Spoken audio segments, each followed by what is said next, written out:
that awkward. Again, I go to like your grandparents or your parents looking at their webcam. Are we on? Like their profile pictures. Like that's how I feel like we start every live video. Are we on? We're on now. How about now? Are we on now? Can you hear me now? Can we now? Are we on now?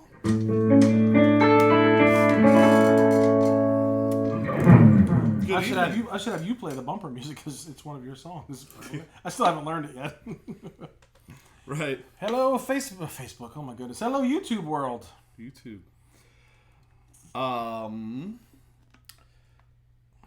So, is there anybody in here that can tell us what they can hear us? Brody. Brody.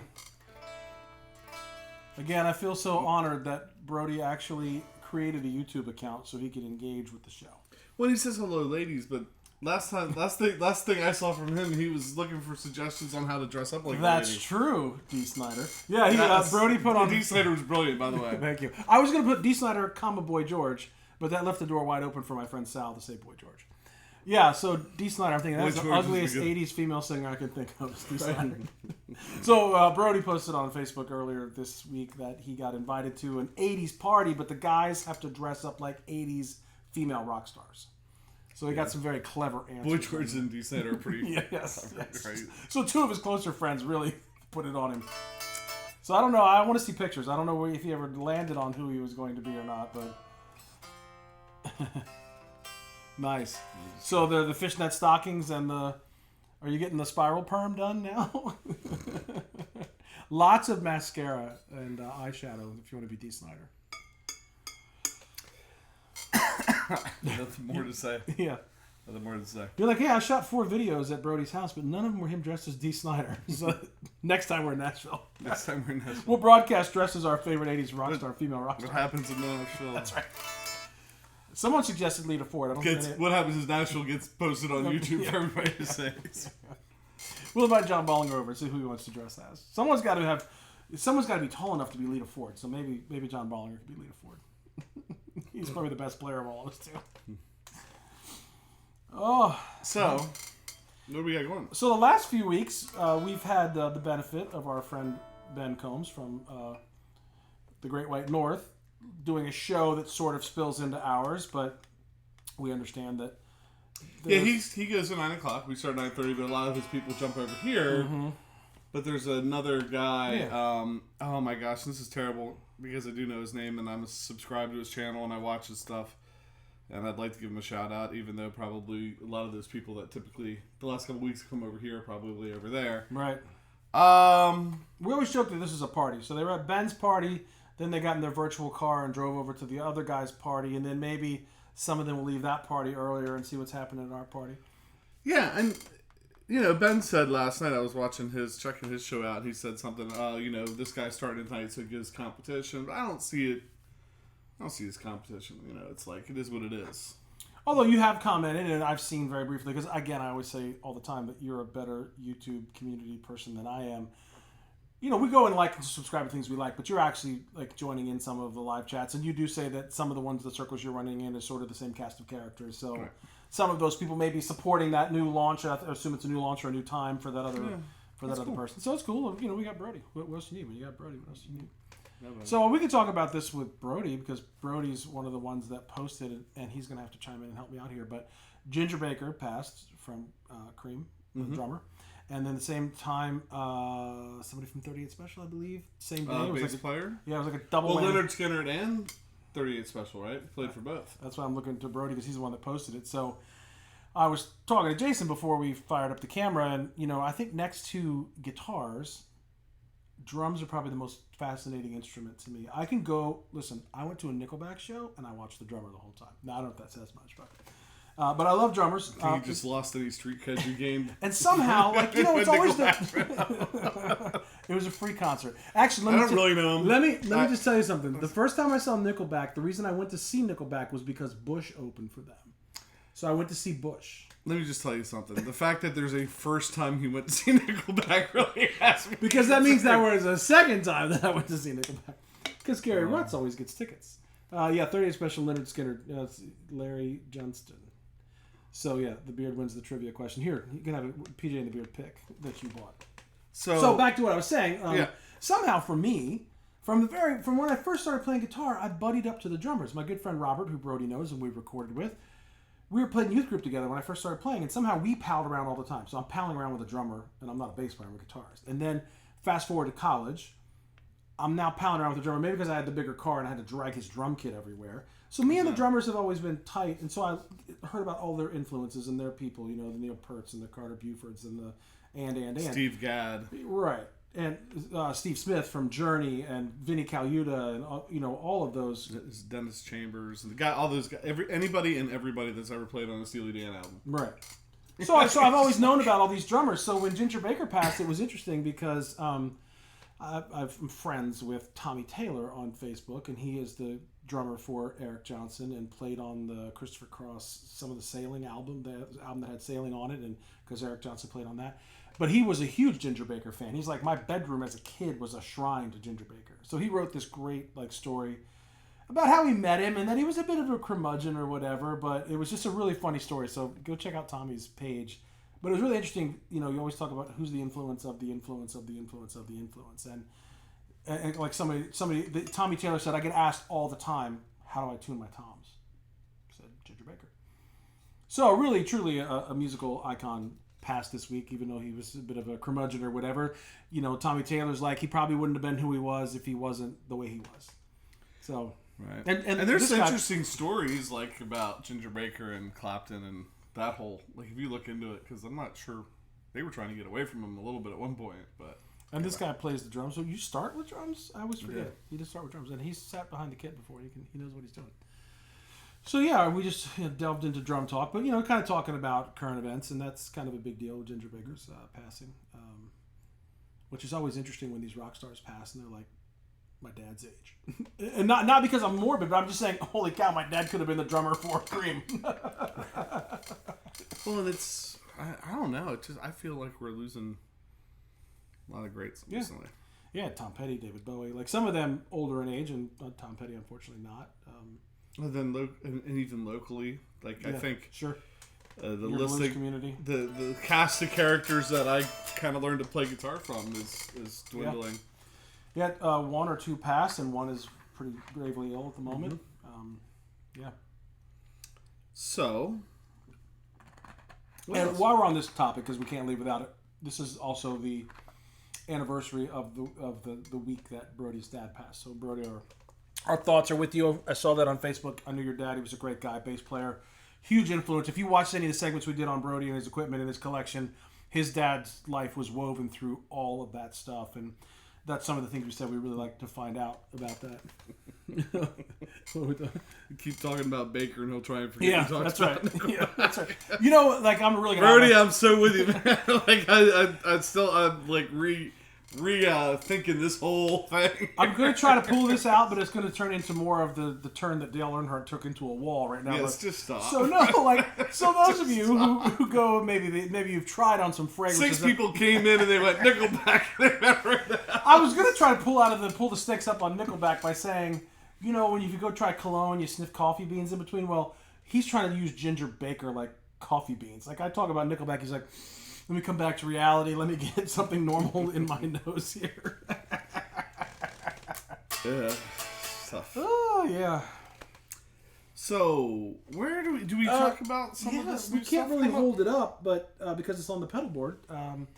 But shockingly tonight we were going through some stuff, and we ended up doing a unboxing, quick look, and you should try this episode for 2 love pedals, and one is the vintage modern, which is Jason's. It's a really cool pedal. It's I'm peering under the music stand here, but maybe you tell them because you can see that side. So the vintage modern is an overdrive. It's like a Cot 50 on the right side. Yeah, it's their Cot 50 on the right side, which is like a vintage overdrive, and then they're more of a purple plexi, I think. So like a plexi inspired modern overdrive on the other side. And then you can stack, right? So you get either one, and then you can stack.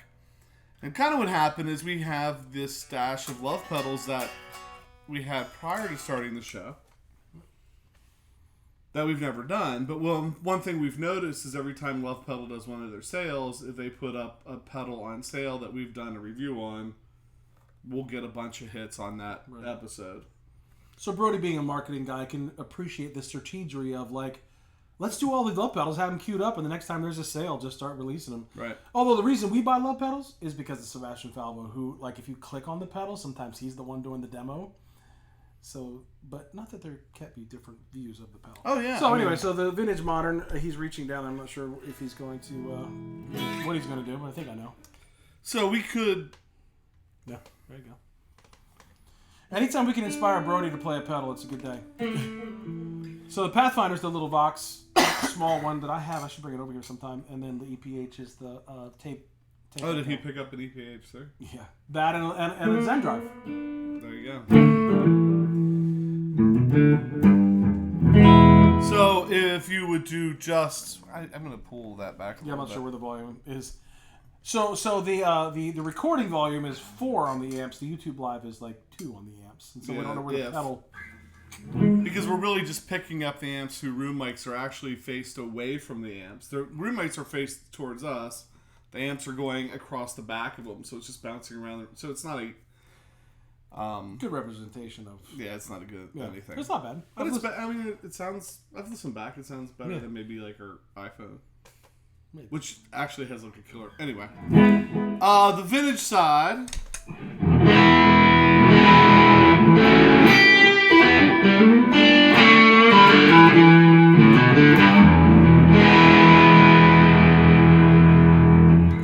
And because we're doing this show pretty much for Brody at the moment, he's a volume knob guy too. So, right. so you can show him. What I like Brody, and I don't know how well it works when the volume on the amp's so low, but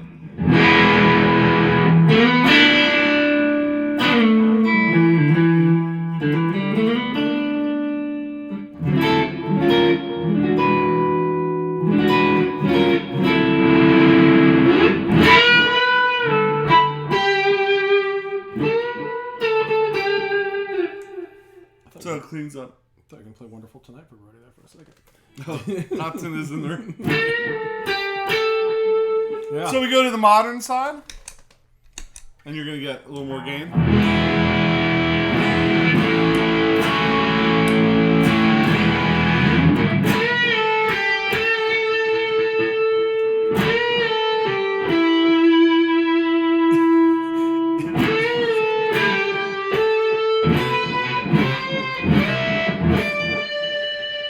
It's kind of like if Neil Sean played in a cover band at your prom. That was on that side.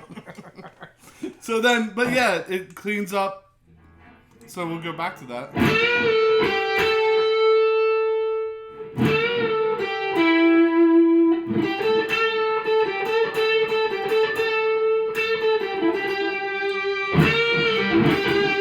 It's hard on this. That volume, but yeah. And then you can stack both. So if we do the modern and the vintage together.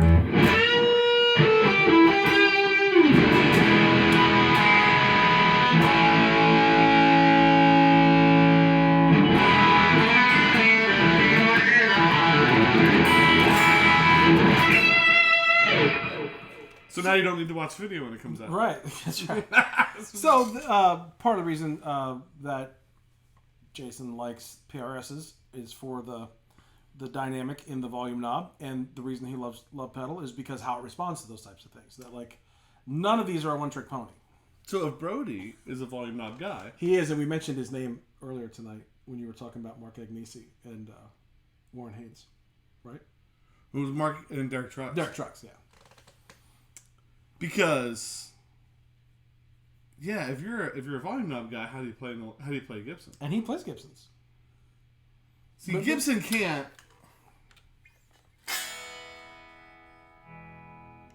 Right there.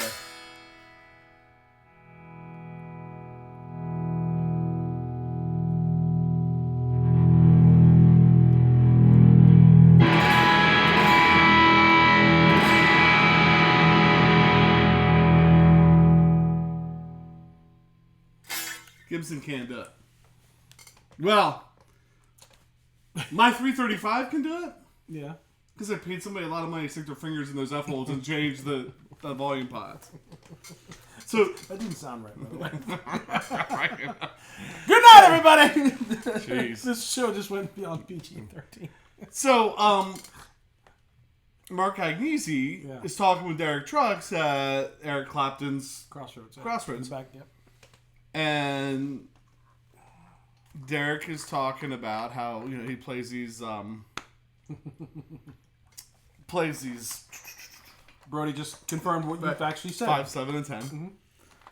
Which drives me crazy. So Derek's talking about how he plays his SGs, and he's like, do you modify them anyway? He goes, well, we swap some pickups out from time to time. And he goes, oh, and volume pots. Always looking for the perfect taper on the volume pot.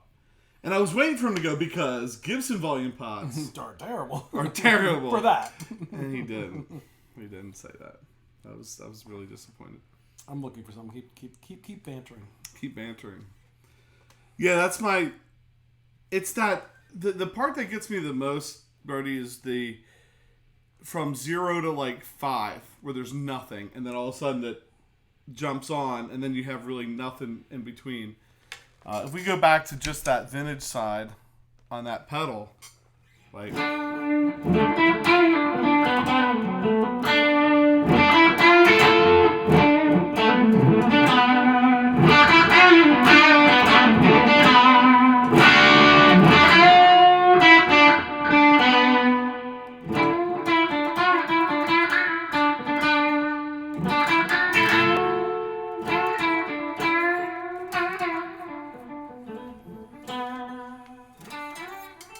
It's like, that's why you like Buddy Guy, right? Buddy Guy gets down to that quiet. He's like, oh.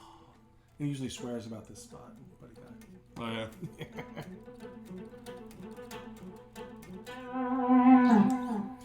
So what I was looking for on my phone was Songbirds in Chattanooga, Tennessee, which I stopped by. That's a guitar museum with an unbelievable collection. Just announced, Songbirds Foundation is proud to present one of the greatest guitars in rock history, Duane Allman's 1961 Gibson Les Paul SG body style. The guitar will be on display at Songbird Museum starting today. The foundation invites you to come to the museum and grab a photo with this iconic guitar. No admission will be required to view this guitar. So, Brody, it's a couple hour drive to Chattanooga. I think you said you might have made it to Songbirds, but it doesn't say how long it's going to be there. But they have Duane Allman's guitar there. So, yeah. we were talking about... I think the guitar that Derek was playing was... Sometime recently, I think I saw him holding the Duane Allman SG. Not the Gibson reissue of the Duane, like the signature, right, or something like that. I could be wrong on that.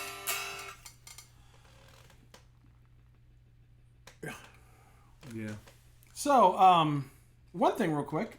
We didn't have a particular order here. But, so we like to put our stuff up there. And the Boss pedals, because of the thumb screw, do not want to sit well. So, of course, stinking Josh Scott, I got to stop watching JHS the vlogs. Forget it. I know. So he mentioned this company, Slow Gear Electronics, and I'll look up where Alabama, maybe? They make a little thing that maybe if you had a what's it called? The printer, 3D printer. 3D printer. But they make these cool little things where you can set your Boss pedals up. So we paid for them, but they said, hey, why don't you send us a picture and put it on social media? So we did it ourselves. So Slow Gear Electronics, I got 5 of those. Pretty cool if you're gonna display your pedals, because maybe don't use all of them. So we talking about it now. Threw some stuff on social media. Let me back up. Sorry, I got off track here a little bit. So the one was the vintage. Oh, yeah. There's and then you should try this. I actually played it, but I'm not going to right now. The Pickle Vibe, which is a one knob wonder from Love Pedal. Ooh.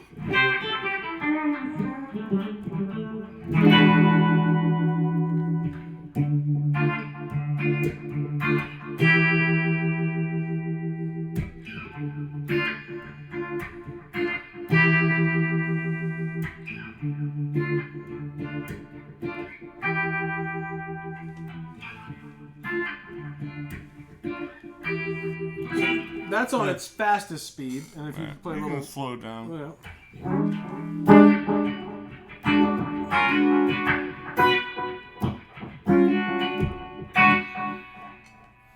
lot of. And then with a little drive on it. I don't know if you go back to your full speed with drive.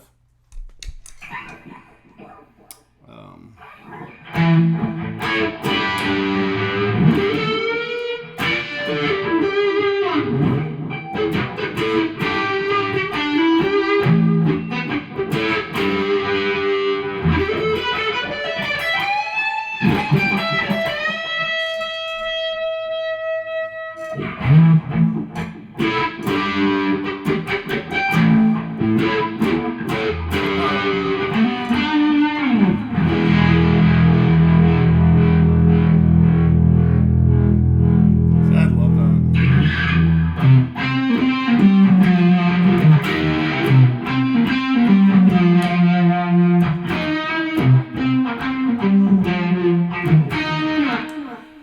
So go the fastest speed real quick on the.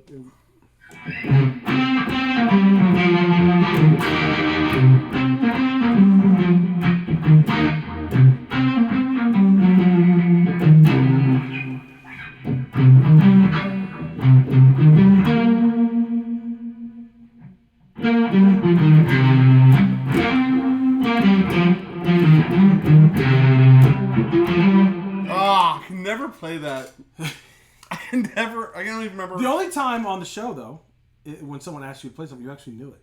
And they were like, okay, don't ask for anything else. Like, if we had Brody here and our friend Mike McEnany. No, that was the ZZ Top thing. But they asked, but didn't somebody ask, like, live? For a ZZ Top Yeah, thing. that's what I'm I saying. knew it, yeah. Well, that's what I'm saying. They asked for requested something. One you thing could I actually knew. play it. But so if we had Brody and Mike McEnany here, it would just be like, we just move aside and they could play any song they called out. So those were the two pedals that we recorded tonight. The Vintage Modern and the Pickle Vibe. One was unboxing and a quick look, although it's been unboxed for about 6 months. And then the Pickle Vibe was great. I got to play that a little bit. And then I did tell you about the, oh my gosh, I forgot the name, Slow Gear.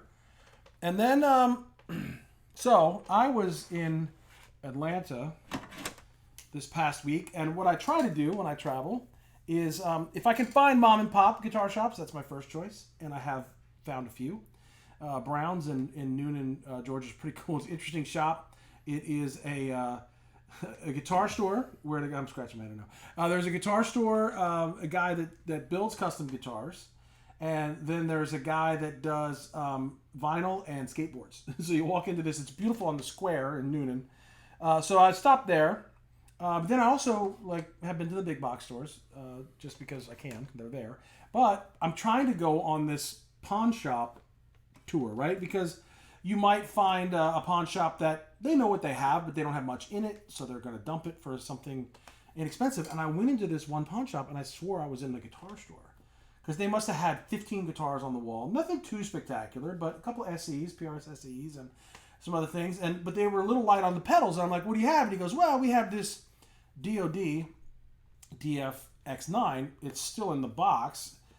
And I opened it up, and it is like almost out of the factory fresh. The battery case is still on there, and there's not a nick on the finish. There's not, really. I mean, it's like I think it lived in this box. It came with the original owner's manual, and so we question whether the yeah.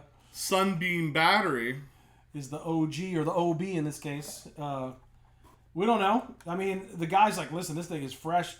I got it for $45 out the door. I saw when there's one on Reverb right now that's missing the battery door. It's got chips on it, and it's like $150. So we plugged it in and played it quickly. We didn't do a review of it yet, or just but I was just amazed at the condition of the pedal, and we're suckers for the original box. So at some future time, we'll probably just do a real quick something or other with this, but.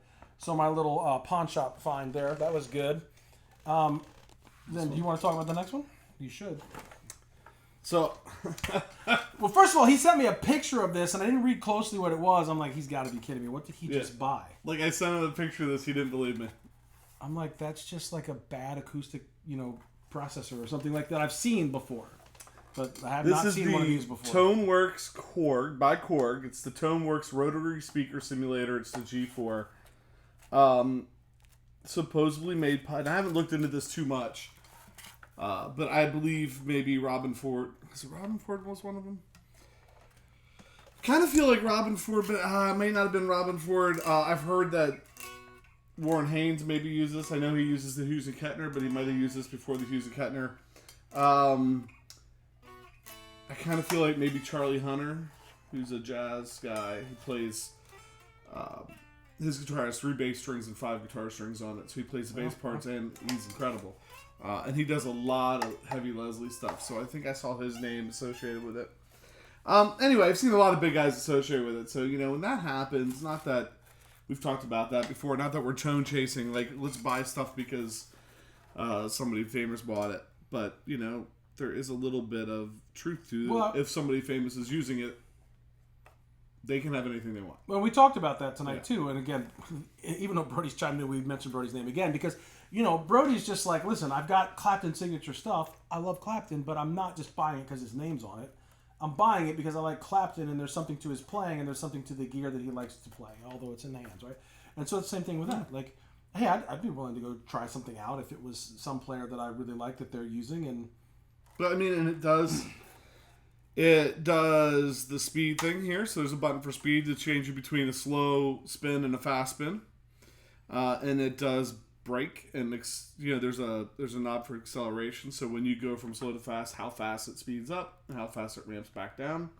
There's a stop button that you hit; it just turns it off, and it slowly comes to a standstill, and it doesn't do it immediately. It's a slow wind down, like a real Leslie. There's a drive button that adds drive to it, although. Personally, I would probably never... I don't know that I would ever use that. Right. And bypass button. One thing I didn't like about it is it has a... It has an input and an output that seem to be active whether it's plugged in, whether it's bypassed or not. Oh. So that's a little strange. But now that you know. You can maybe... So, stereo outs. It is definitely old. What do you think? That's like 80s. It's got to be 80s, 90s kind of. For sure. Like what's up with these buttons on it and these knobs? It's. I feel like it's I don't know. Yeah, you're not going to be jumping on that. It's not like the Rotosphere, right? The Hughes and Kettner, it's like a tank. Right, which is metal with like metal switches and stuff. But you had this like on your reverb watch list for like several years. You've seen other ones, and then this one like popped up and hard to find. And then the price came down, and you're like, okay. Well, there's been one in my watch list for 2 years that's been there, has stayed there, and it's twice as much as this what I paid for this. Mm-hmm. 2 popped up. This one was the cheaper of the 2, and then the guy gave, you do the offer thing. Right. You let it up there for a week or 2, and then you do the offer thing. And, right. It worked out. So, with the whole 2 people that might be watching right now. Right. So Brody's like, that's truth, otherwise that makes me a total poser. So there might be a whole series of Leslie with some really cool stuff coming up. Right, with a different manufacturer that there's been some communication with that.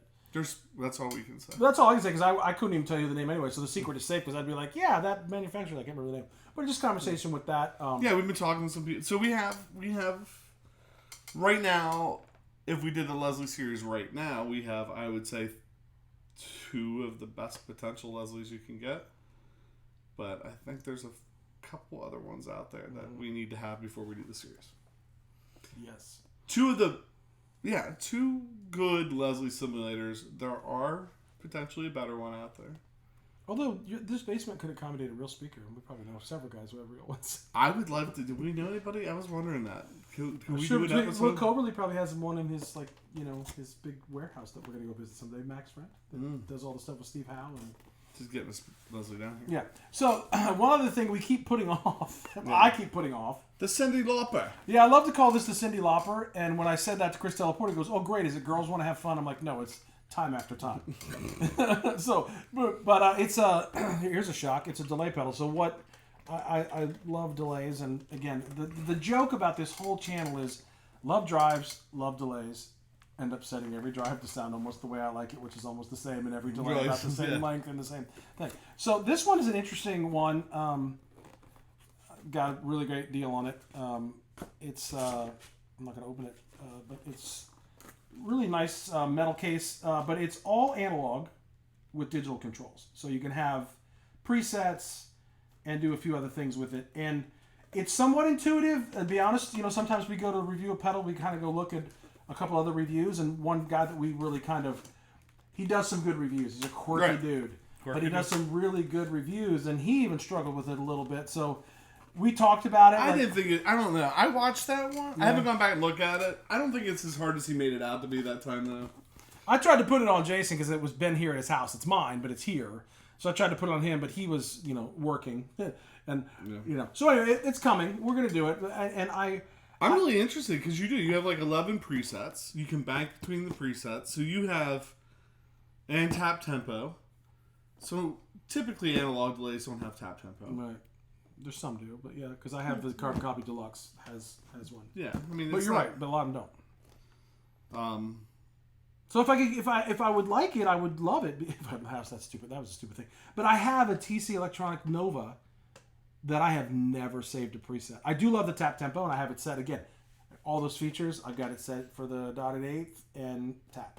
Right. Well, and so I have a Source Audio Nemesis on the pedal board, which you can do deep editing. You can hook it up to your phone, and I think this has MIDI too. I think. Yeah. Can do deep editing, hook up to MIDI. You can do all these crazy things. There's 4 easy presets to get there. I even have an external switch that I got so I can flip through them, and I never change it. Never. The only time I change it is when we're not doing anything seriously. I'm sitting by myself and I want to start screwing around. No, and I put that envelope filter delay on. I'm like, "Ooh, this is fun for 5 minutes." While I wait for people to get their stuff together.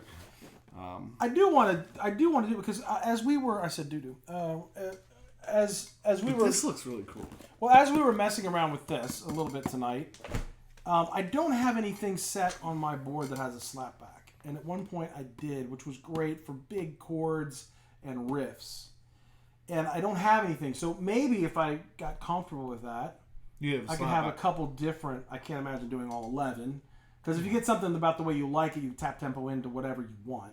I would think, and it's not like I'm gonna sit there and tweak it for the next worship set the next Sunday and set each song with its own delay and be like, oh, okay, this is Lion and the Lamb and this is whatever. Well, I mean, you and I do kind of the same thing. We have an analog delay at the end of the chain. Yeah, mine's in loop. Pre-reverb. Well, okay, I have it in loop, but we have an analog delay. Kind of at the end, with a shorter delay, and then we both have a digital delay that has kind of a longer delay. Well, my digital delay setup is a tape delay that I can tap in that's a little bit longer. And I think I do the well, I have and I do that into the tap. So when you hit the digital delay, the tape delay with a longer delay, you'll get longer repeats, but each repeat will pick up a little bit of that analog delay. So you get like that. Yeah, is yours backwards? Well, yeah, but I leave the one I leave on all the time is it was the Carbon Copy, which is sitting over there. It's the same as me. But I have the Carl Martin Red Repeat, which is another analog play. I have it on all the time, and I have it on for a longer one. So I tend to use the digital one to tap for the song, and I have it set for a pretty big, the blend is pretty. So I was just saying that the longer delay for me is the analog that's on all the time. The digital I tap in for the song.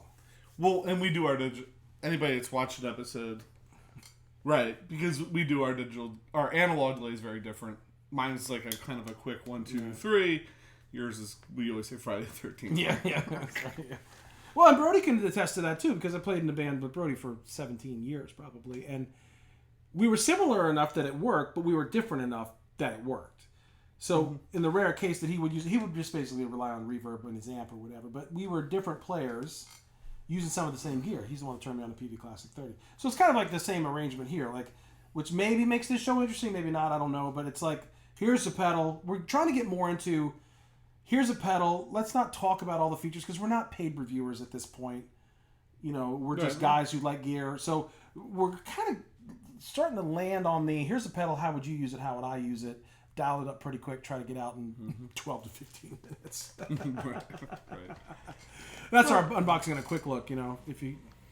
And it is interesting playing with that because I use the Leslie... I mean, Leslie's one of my favorite effects, so I'm really looking forward to... Yeah. Putting all these pedals together, going through them. They're doing like basically something we've never done, which is like a series. Right.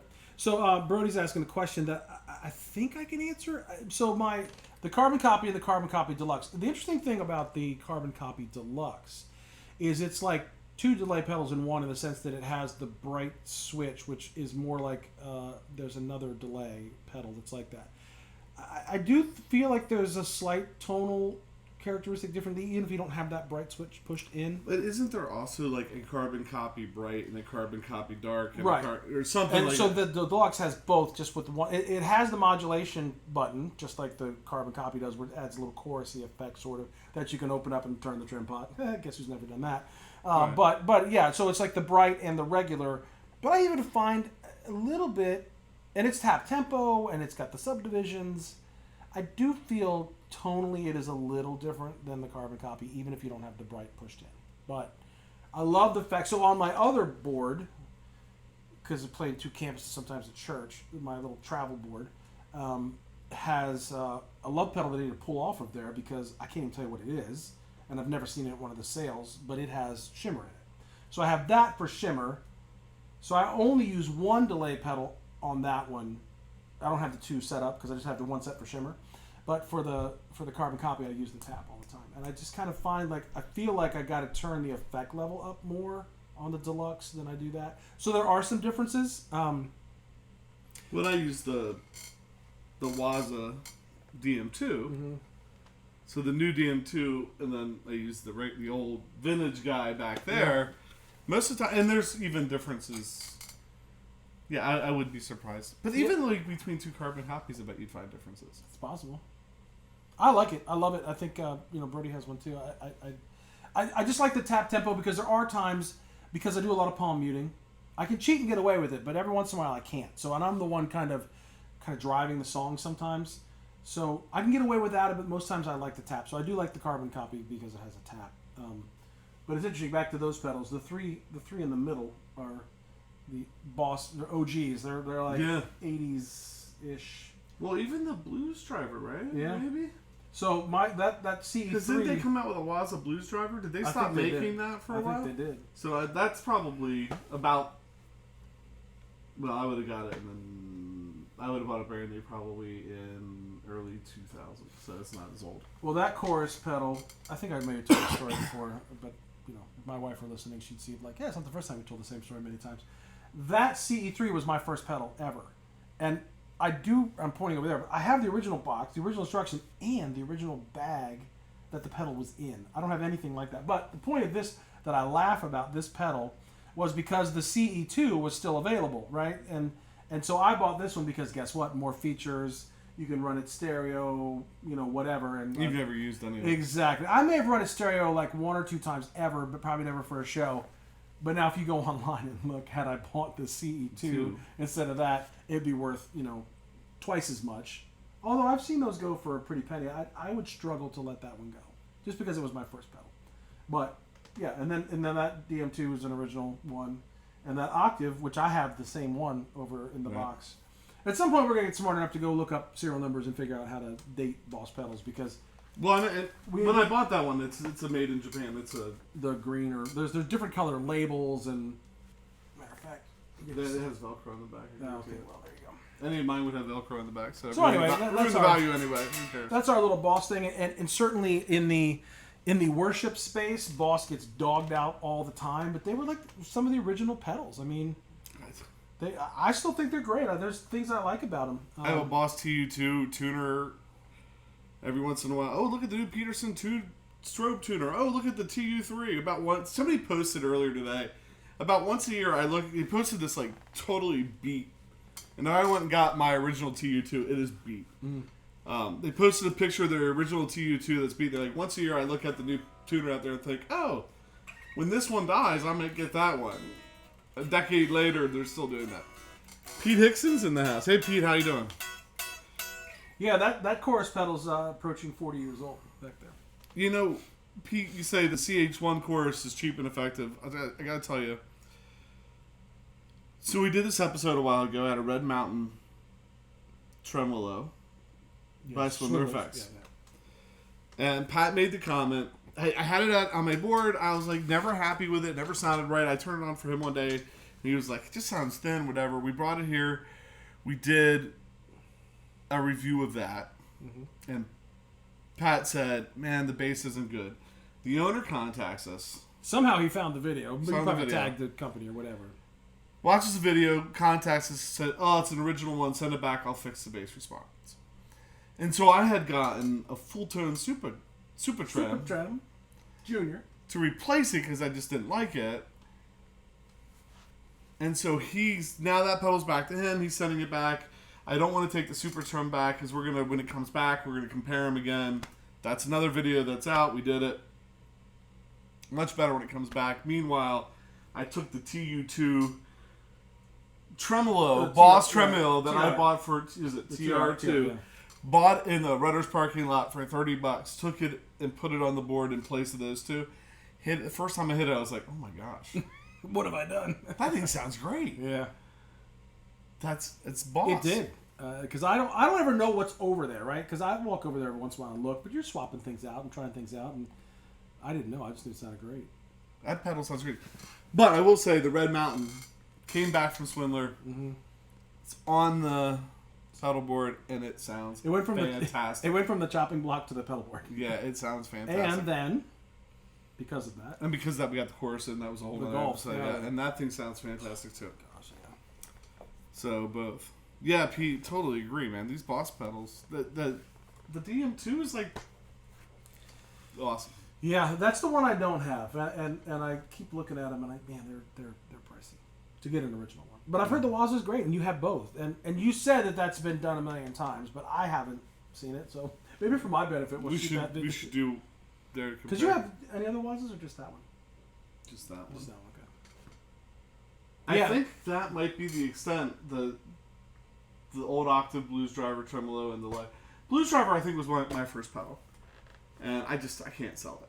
Right. Can't sell it. I've got other Boss pedals. Like I said, I have an Octaver that's about that same vintage. I think the serial numbers might be a little bit older than that one. But then I've got like a Phase, whatever, and I've got a DD5. And so we may go back to Slow Gear Electronics and buy a few more of those. Because, anyway, we kind of got off on a little Boss tangent there. But, good for Boss. Like, I don't every company made stupid pedals, right? Like pedals, they're just like, why'd they make it? And then, but if you go watch the JHS blog, he's like, I think I still love every one of them, to include the Metal Zone and the Metal Zone 2 and all of that. But, I think for chorus and delay, any of like the time-based... the reverb, like the RV6 reverbs that are out, that have shimmer and stuff in it, they're all great. Right. And they're a fraction of the cost of some of the Strymons and the other things. Was it Prince who had a pedal board that was nothing but like 5 or 6 Boss pedals? He probably had the Boss C6 pedal board. I think it was, and he's like, I'm talking about a killer guitar player. Yep. So we kind of went through what we were coming up. Jokingly talking about reviewing this pedal. It's actually a phone case I got. Of course, I fell prey to the Facebook advertisement where you can create your own phone case that looks like a pedal, but there's 4 knobs, input and output, and other things, and you can customize it. So it may be an ode to this YouTube channel. So I jokingly was going to put it down like this and say we're going to review this pedal, but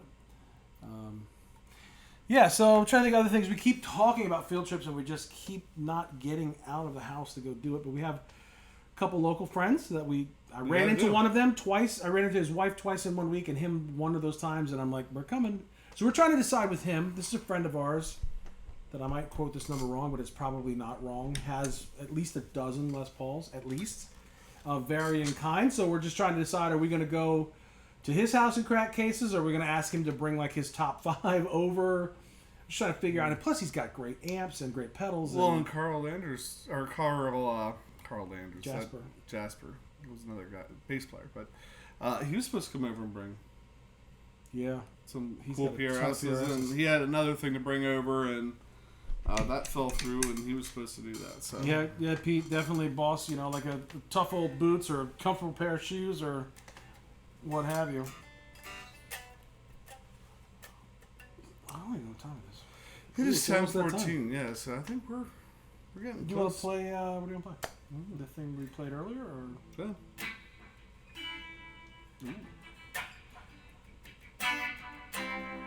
Or do you want to do the? Like the other thing. Yeah, I think the other thing.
Good night, everybody.